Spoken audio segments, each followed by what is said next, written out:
সকলোলৈ নমস্কাৰ জনাইছো। আজি পুনৰবাৰ শিক্ষা বিভাগৰ লগত জড়িত আন এটা ভিডিঅ' আপোনালোকলৈ আগবঢ়াইছো। আজিৰ ভিডিঅ'টোত অন্য স্কুলৰ ড্ৰপ বক্সৰ পৰা কেনেকৈ ল'ৰা ছোৱালী ইম্পৰ্ট কৰিব পাৰি সেই বিষয়ে আপোনালোকক দেখুৱাম। ইতিমধ্যে সকলো বিদ্যালয়তে শিক্ষা হেতু পৰ্টেলৰ জৰিয়তে ছাত্ৰ-ছাত্ৰীৰ ডিজিটেল এটেন্ডেন্স লোৱা হৈছে আৰু ডিজিটেল এটেন্ডেন্সৰ বাবে ছাত্ৰ-ছাত্ৰীসকলক শিক্ষা হেতু পৰ্টেলত তেওঁলোকক এড কৰাটো, তেওঁলোকৰ নাম ৰেজিষ্টাৰ কৰাটো অতি জৰুৰী। তেতিয়াহে ছাত্ৰ-ছাত্ৰীসকলক শিক্ষা হেতু পৰ্টেলত ডিজিটেল এটেন্ডেন্স ল'ব পাৰিব। এইবাৰ শিক্ষা হেতু পৰ্টেলত নতুন ছাত্ৰ-ছাত্ৰী ৰেজিষ্টাৰ কৰাৰ ক্ষেত্ৰত অকণমান সাল সলনি হৈছে। সেইটো হৈছে আগতে আমি যিকোনো ক্লাছত ছাত্ৰ-ছাত্ৰী শিক্ষা হেতু পৰ্টেলত ৰেজিষ্টাৰ কৰিব পাৰিছিলোঁ। যিকোনো ক্লাছৰ ছাত্ৰ-ছাত্ৰী আমি শিক্ষা হেতু পৰ্টেলত ৰেজিষ্টাৰ কৰিছিলোঁ। কিন্তু এইবাৰ কেৱল ক্লাছ 1 আৰু ক শ্ৰেণীতহে ছাত্ৰ-ছাত্ৰীসকলক নতুনকৈ ৰেজিষ্টাৰ কৰিব পাৰি।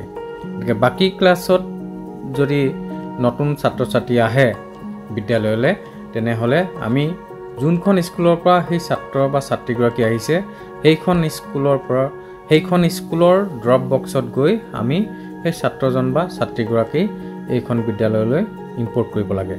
আজি সেই কেনেকৈনো ইম্পৰ্ট কৰিব লাগে সেই প্ৰক্ৰিয়াটো আপোনালোকক দেখাব বিচাৰিছোঁ। যিহেতু ডিজিটেল এটেন্ডেন্সৰ কাৰণে ছাত্ৰ-ছাত্ৰীসকলক ৰেজিষ্টাৰ কৰাটো অত্যন্ত জৰুৰী। গতিকে আহক আমি কেনেকৈ ৰেজিষ্টাৰ কৰে ষ্টেপ বাই ষ্টেপ আপোনালোকক দেখাবলৈ চেষ্টা কৰিছোঁ। প্ৰথমতে আমি যিকোনো এটা ব্ৰাউজাৰত যাম। গুগল ক্ৰম ব্ৰাউজাৰত গ'লোঁ। তাত আমি শিক্ষা সেতুৰ অফিচিয়েল লিংকটো ক্লিক কৰিলোঁ, shikshasetu.assam.gov.in, আৰু তাত ক্লিক কৰাৰ লগে লগে এই লগ ইন পেজটো আহিছে। লগ ইন আমি ইউজাৰ ID দি স্কুলৰ ডাইচ কোডটো সকলোৱে জানে, আৰু পাছৱৰ্ড সকলোৱে নিজৰ নিজৰ আছেই। নিজৰ বিদ্যালয়ৰ পাছৱৰ্ডটো মাৰিব।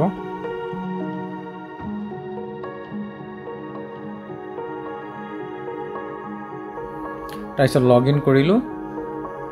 লগ ইন কৰাৰ পাছত এই পেজটো আহিব, আৰু তাৰ পাছত আমি এই অপশ্যন বুটামটো য'ত 3টা লাছ আছে তাত টাচ কৰিলোঁ, আৰু টাচ কৰি পেলাই আমি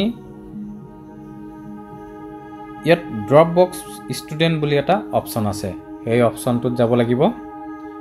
তাত আমি ক্লিক কৰিলোঁ।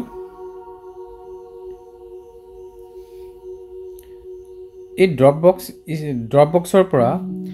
বক্সৰ পৰা আমি অসমৰ যিকোনো বিদ্যালয়ৰ ছাত্ৰ-ছাত্ৰী, ডাইচ কোড থকা যিকোনো বিদ্যালয়ৰ ছাত্ৰ-ছাত্ৰী আমি আমাৰ বিদ্যালয়ত ইম্পৰ্ট কৰিব পাৰোঁ। গতিকে মই এজন বা এগৰাকী ছাত্ৰ বা ছাত্ৰী মই ইম্পৰ্ট কৰি দেখুৱাইছোঁ। ইয়াত মই আমাৰ টেঙাখাত ব্লকৰে আৰু ক্লাষ্টাৰ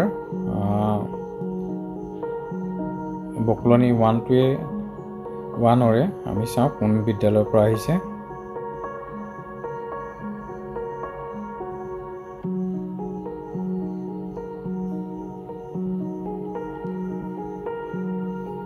এইখন CCR তিনিআলি LP স্কুল। তাত এইখন বিদ্যালয়ত তাত 5ৰ পৰা 6লৈ আহিছে। এতিয়া আমি ক্লাছ 5টো চিলেক্ট কৰিলোঁ। গতিকে আমাক 5ৰ ষ্টুডেণ্ট ইয়ালৈ আহিছে। আমি এগৰাকী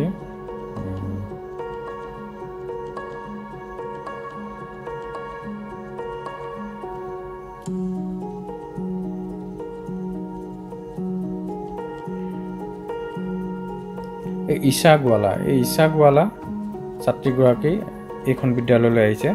তাইক এইখন বিদ্যালয়লৈ ইম্পৰ্ট কৰিব লাগে। তাইৰ এগেইনষ্টত বাওঁফালে থকা চেক বক্সটোত টিক কৰিলোঁ, আৰু তলত পুল দ্য ষ্টুডেণ্ট এই বুটামটোত টাচ কৰিব লাগিব, আৰু ইয়াত কোন ক্লাছলৈ আহিছে, এইখন স্কুলত কোন ক্লাছত পঢ়িছে সেই ক্লাছটো চিলেক্ট কৰিব লাগিব। ইয়াত ক্লাছ 6লৈ আহিছে, গতিকে আমি ক্লাছ 6টো চিলেক্ট কৰিলোঁ।